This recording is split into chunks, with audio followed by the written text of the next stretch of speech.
this is not just any competition, you know, so nakakaiyak sobra. And syempre, mag-i-start pa lang po journey ko, and siguro dito na po mag-i-start yung journey ko. Marami pa po dadaanan na disappointment or happiness moment po. So, sobrang saya ko po. I'll pass follow-up questions, please. How's your ankle? Still masakit pa rin po, pero yeah, but we still managed to compete with it, and we still managed to get bronze even though I injured myself yesterday. But you know, guys, it's Filipino. We will fight to the very end. To the end. We will fight to the end, even though it. Yeah. So, where did we start, Philip? Kasi kanina pa lang. First pass, second pass? Kanina pa lang po, sa podium pa lang po. Nararamdaman ko na rin po, pero sabi ko kay Shrey na, Shrey, linisan ko na lang, or hindi ko na masyadong hintayin to. Focus muna ako. After na lang, tsaka ako siya hintayin. So tomorrow you have the vault and horizontal pump. Yeah, tomorrow I still have finals, vault and high bar, so yeah, so I'm still gonna fight for it, guys. Thank you very much.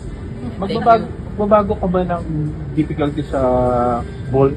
Ay, hindi ko pa po alam. Siguro po, possible po. Kasi mas bababa ko lang po ng isang piece lang po, or half piece lang po. Kasi masakit ko talaga siya. So from 1 to 10, paano yung isang?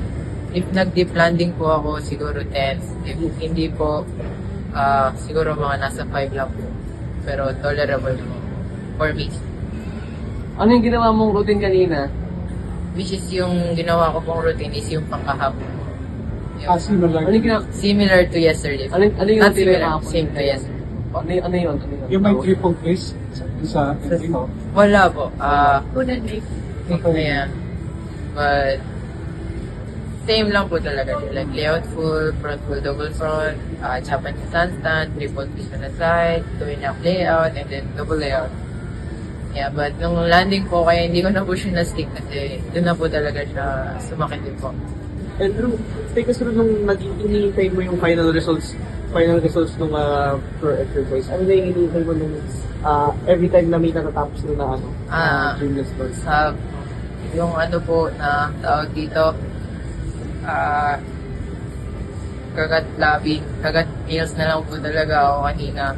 Or napapaisip na it's okay na kahit 5th or 4th, at least I did my best, and lumaban pa rin ako ng may iniinda. But nung nalas na, sabi ko, nakalimutan ko yung sinabi ko. Sabi ko, pero nagpasalamat na lang po talaga ako sa Panginoon na binigyan niya ako ng ganitong opportunity, and binigyan niya ako ng lakas para lumaban. And yun, nanginginig po talaga ako habang nasabi ko yung sarili ko. Sobrang saya ko po kasi kahit bronze lang, kahit hindi ko man maririnig yung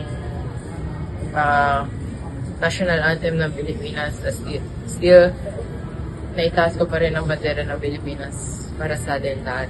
So, still a great fight for me, even though it's bronze.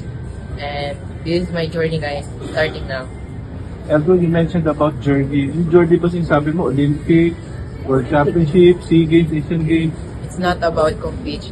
It's not about competing. It's all about experience and being with yourself while doing what you love. Eldro, dagdag nung doon sa question. Yeah. Makakatulong sa'yo itong unang bronze?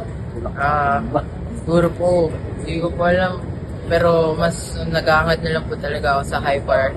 But sa vault, medyo hinihinda ko pa rin po yung sakit, pero lalaban ko pa rin po talaga tayo. Gagawin ko po lahat ng kapangyarihan ko po ulit bukas. Kung may powers man ulit or magic, gagawin ko po lahat para lang makamit ang isang medalya.